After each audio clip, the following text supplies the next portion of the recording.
Buenos días, reciba un cordial saludo de la Universidad Rural de Guatemala. Vamos a dedicar este tiempo al curso de hidráulica en la semana 7, específicamente los temas del teorema de Pascal y fuerzas hidroestáticas sobre superficies sumergidas planas. El objetivo del tema es entender la visión de Pascal sobre la distribución de presiones dentro de un fluido.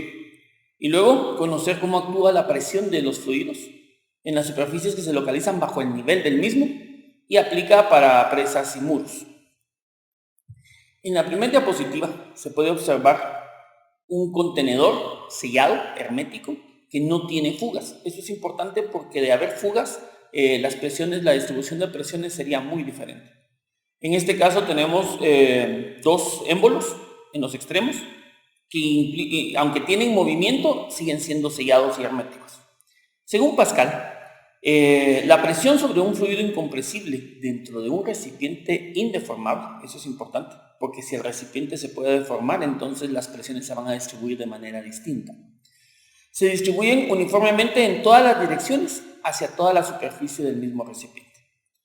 Conocemos que una de las ecuaciones de la presión es la que vincula la fuerza aplicada sobre un área. Y en este caso en particular, como pueden observar, tenemos en los dos extremos del contenedor la relación de la presión en el lado 1, que relaciona la fuerza 1 sobre el área 1, y luego la presión del lado 2, que relaciona la fuerza 2 con el área 2. Es evidente por la imagen que el área 1 es mucho menor que el área 2. Y entonces de lo que se trata es que en el momento en que ejercemos fuerza en cualquiera de los dos, los fluidos se van a mover de la misma manera en todo su espacio y van a forzar en el lado opuesto, en el émbolo opuesto, un movimiento cuyas fuerzas van a ser distintas en función de que las áreas también son distintas. En este caso lo que Pascal nos propone es que podemos igualar las fuerzas en ambos lados, aun y cuando hay diferencia de los componentes y las variables de cada una de las ecuaciones. Entonces, hacia abajo pueden ver que la presión 1 es igual a la presión 2. Bajamos y lo descomponemos en fuerza 1 partido área 1 es igual a fuerza 2 partido área 2. Y luego los despejes. Debería ser sin problemas el despejar la variable que tengamos. Puede ser que en un problema nos den, por ejemplo, la fuerza que se aplica, el peso de la fuerza 2 aplicado hacia abajo con el área que ese émbolo tiene. Nos den también el área 1 y nos pidan cuál es la fuerza que equilibra ese movimiento o que lo hace subir o que le permite bajar. Debería ser de simple álgebra los despejes, sin embargo, quedan en la presentación, en la imagen que están viendo en este momento, las 4 variables que podemos buscar teniendo en cuenta los otros 3 componentes. Es indispensable que tengamos claro las dimensionales. Si nos dan, por ejemplo, las áreas en centímetros, es conveniente pasarlas a metro, que es la dimensional de área, de metro cuadrado, perdón, de área que tenemos en el sistema internacional. A veces trabajar con centímetros y kilogramos se vuelve complicado. Si lo tenemos en galones, centímetros, en fin, como las fuerzas vengan. Reconozcamos que en este caso no es presión básicamente, sino son sus componentes, fuerzas sobre áreas. Entonces las dimensionales nos tienen que quedar, si estamos en sistema internacional, en newtons o kilogramos fuerza, y si estamos en sistema inglés, en slugs o libras fuerza. Vamos ahora a pasar a la siguiente diapositiva. En esta vamos a hablar sobre el tema de la presión sobre superficies sumergidas, sobre superficies planas en este caso para iniciar el tema.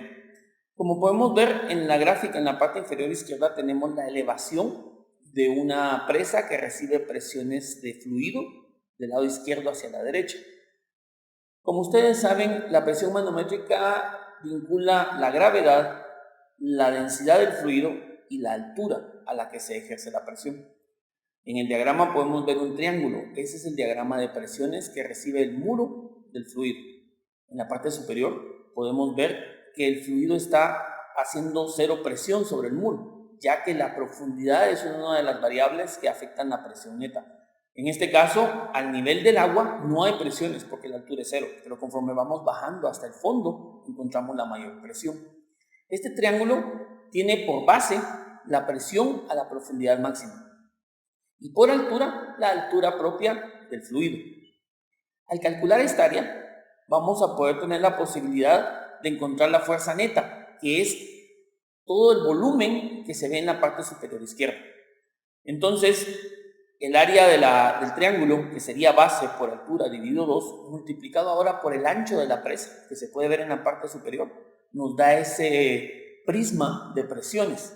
Ahí se puede obtener la presión neta que se ejerce sobre el muro.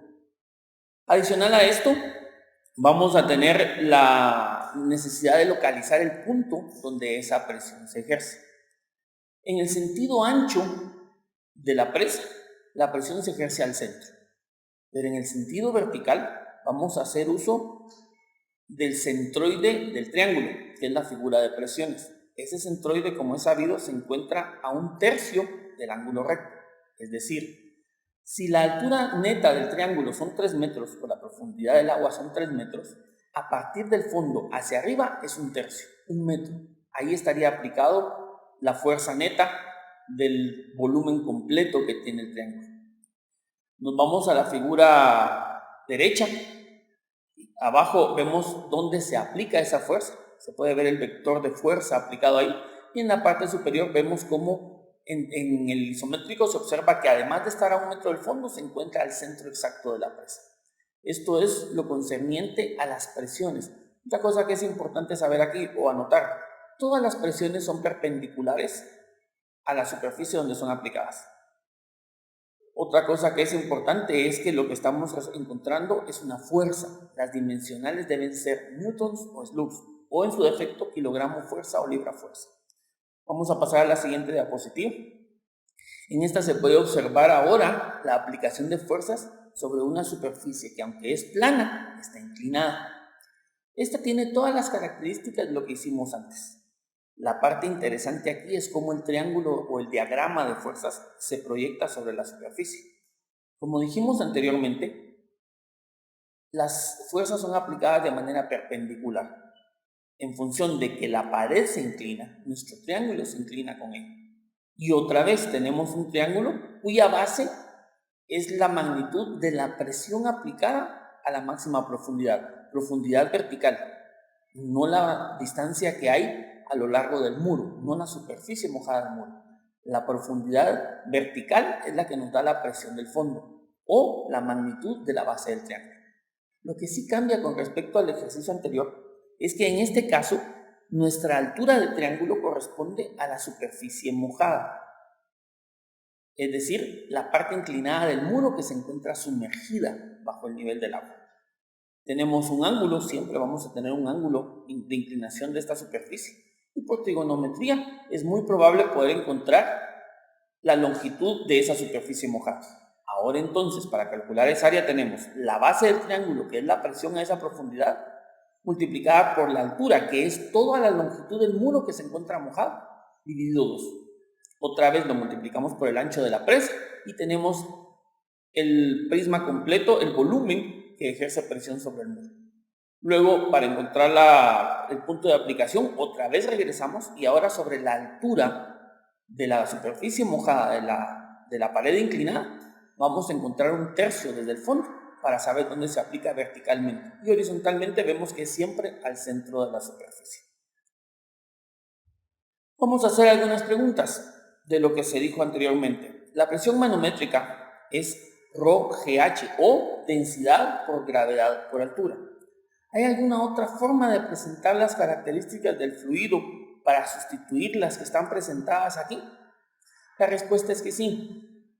La relación de la gravedad por la densidad también se llama peso específico. En algunas ocasiones nos van a dar no la densidad del fluido, sino su peso específico.